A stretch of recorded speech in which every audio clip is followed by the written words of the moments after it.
The old sedan shook violently as it rolled into the luxury hotel parking lot under the blazing afternoon sun, coughing smoke like it was taking its final breath. Its faded blue paint had peeled away in patches, the front bumper hung loose with wire, and one headlight was cracked so badly it looked like a wounded eye. People turned to stare. Valets laughed quietly among themselves. A few guests pulled out their phones, expecting some kind of breakdown disaster. But inside that battered $120 car sat a single father gripping the steering wheel with trembling hands, trying not to cry in front of his little girl in the back seat. What nobody knew was that the car carried the last living memory of a woman who had once saved his life. And within the next hour, one ruthless CEO would try to destroy it forever.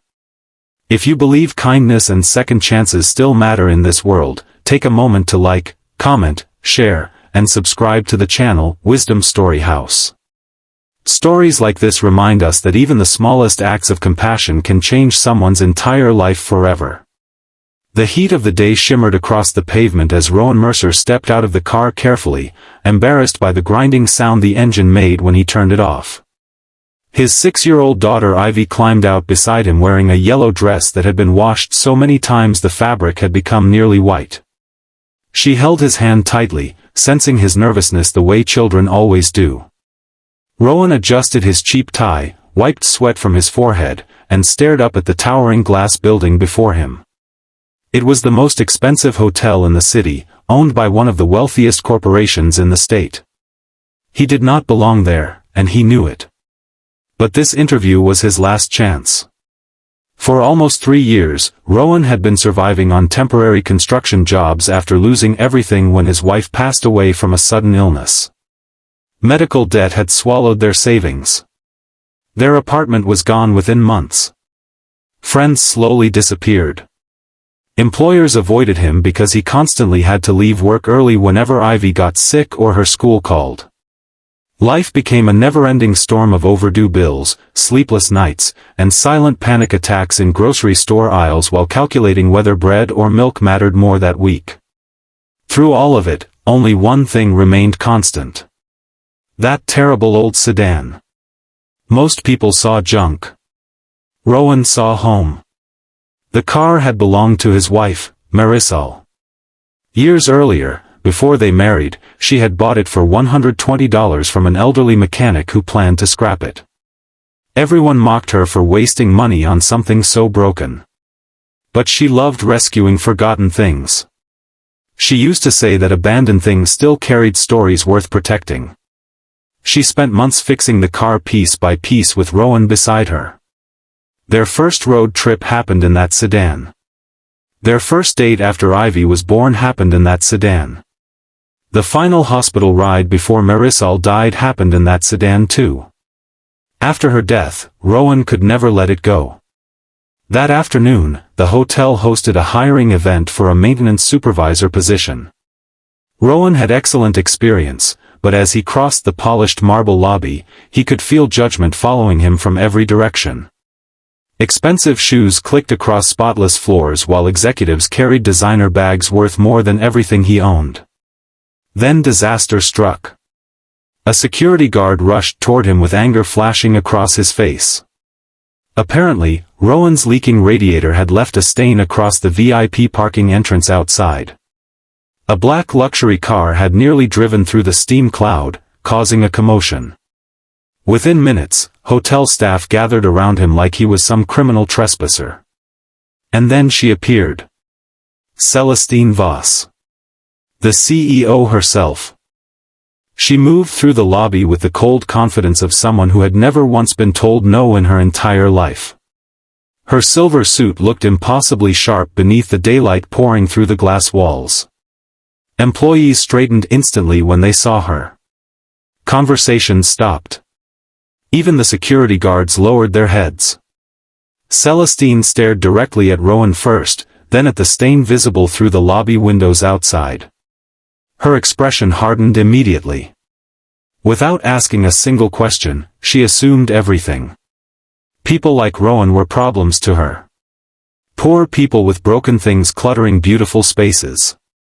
She demanded the car be removed immediately before evening investors arrived. When security explained the engine had overheated and died completely, her patience vanished. She ordered a towing company and instructed them to send the vehicle directly to the scrapyard. To her, it was worthless garbage damaging the image of her luxury property. Rowan's face lost all color. For a moment, he could not breathe. He begged her not to do it. He explained he could fix it by tomorrow. He promised he would push it away himself if necessary. But Celestine barely listened. Her attention was already elsewhere, focused on schedules and investors and appearances. She dismissed him with the kind of indifference that cuts deeper than cruelty. And then Ivy stepped forward quietly. The little girl looked up at the powerful CEO with frightened eyes and asked a simple question that made several employees freeze where they stood. She asked whether rich people ever kept things they loved even when they were broken. The lobby became painfully silent. Celestine looked down at the child but offered no answer. Instead, she turned and walked away while security escorted Rowan and Ivy outside toward the disabled car. The humiliation crushed him.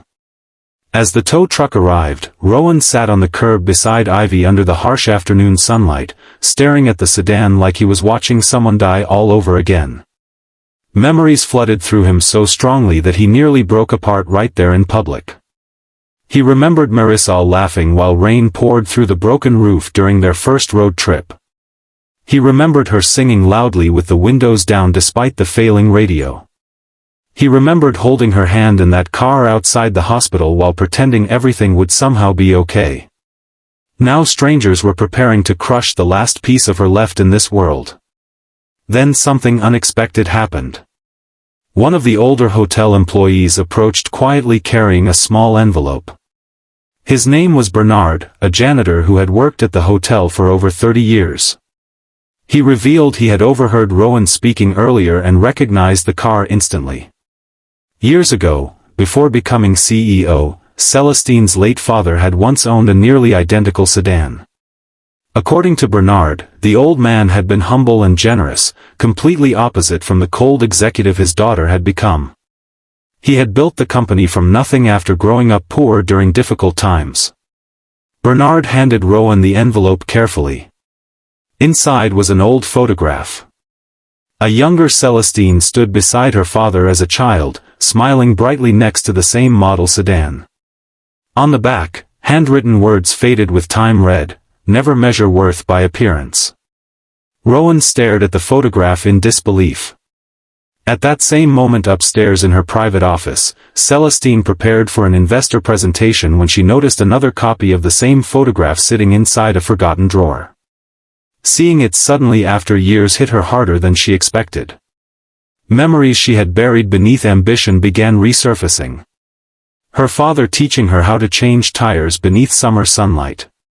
Her father driving exhausted workers home for free during storms. Her father warning her that success without compassion eventually turns people hollow inside. She remembered ignoring those lessons after his death. The corporation became her entire identity. Profits mattered more than people. Efficiency mattered more than humanity. Somewhere along the journey, she stopped seeing individuals and started seeing inconveniences. And suddenly she could not stop thinking about Ivy's question. Do rich people ever keep things they love even when they're broken? The words followed her like a wound. Down at the scrapyard edge of town, Rowan arrived just as workers prepared to compact the sedan into twisted metal. The orange afternoon sun stretched long shadows across mountains of crushed vehicles. Ivy clung to his arm while tears rolled silently down her cheeks. Rowan desperately searched for money he did not have, offering tools, watches, anything to delay the destruction. Then black SUVs pulled into the lot. Celestine stepped out alone. For several long seconds, nobody spoke. The scrapyard machines groaned loudly nearby while hot wind carried dust through the air. Celestine looked at the old sedan carefully this time. Not with disgust. Not with judgment. But with something unfamiliar. Understanding. Rowan expected another insult. Another order. Another humiliation. Instead, Celestine quietly asked him about the car. And for the first time in years, someone truly listened. Rowan spoke about Marisol. About loss. About surviving impossible nights while raising Ivy alone. About memories trapped inside worn-out seats and broken mirrors. He explained that the car was never about money. It was proof that love once existed in his life before grief stole almost everything away. By the time he finished speaking, even the scrapyard workers had gone silent. Celestine's eyes filled slowly with tears she clearly was not used to showing. She admitted she had spent years destroying every emotional connection in her own life because weakness terrified her. She confessed she barely remembered the last genuine conversation she had with another human being that was not about business or power. Then she did something nobody expected. She paid the scrapyard owner personally and stopped the destruction. But she did not stop there. Over the following weeks, Celestine secretly arranged for the sedan to be fully restored by the finest mechanics in the city. Every dent repaired. Every rusted part replaced carefully. The cracked headlight restored. The faded paint brought back to life. Yet one thing remained untouched intentionally, a tiny scratch near the passenger door where Marisol had accidentally scraped a mailbox years earlier. Rowan had mentioned that Mark while telling his story, laughing through tears because his wife had blamed the mailbox instead of herself for weeks afterward. When the restoration was complete, Celestine invited Rowan and Ivy back to the hotel courtyard one bright afternoon. The sedan sat beneath golden sunlight looking beautiful again. Not perfect. Beautiful. Ivy burst into tears the moment she saw it. Rowan stood frozen, completely speechless as memories crashed over him all at once. It looked like hope itself had somehow returned. But Celestine had one final surprise. She offered Rowan the maintenance supervisor position he originally came for, along with stable hours designed around Ivy's school schedule. She explained that the company had forgotten how to treat people like human beings, and she intended to change that starting immediately. For the first time in years, Rowan felt something unfamiliar rising inside his chest. Relief. Real relief. Months later, the hotel became known across the city for hiring struggling parents, older workers, and people society often ignored. Employees who once feared Celestine slowly began respecting her instead. Not because she was powerful, but because she finally learned compassion. And every morning, Rowan drove Ivy to school in the restored blue sedan beneath warm daylight skies, carrying memories not of grief anymore, but of survival. Sometimes broken things are not worthless at all. Sometimes they are carrying the most important stories of all. If this story touched your heart even a little, please take a moment to like, comment, and share this video with someone who needs hope today. Your support helps these emotional stories reach more people around the world who may be struggling silently. And before this story ends, comment below, what is one object in your life that may look worthless to others but means everything to you? Years later, when Ivy grew older, she would often tell people that the old sedan saved her father long before anyone restored the car itself. Because on the darkest days of his life, when grief tried to convince him he had nothing left, that battered little vehicle carried memories strong enough to keep him moving forward one more day. And somewhere deep inside the heart of a once cold CEO, a little girl's innocent question had restored something too. Her humanity.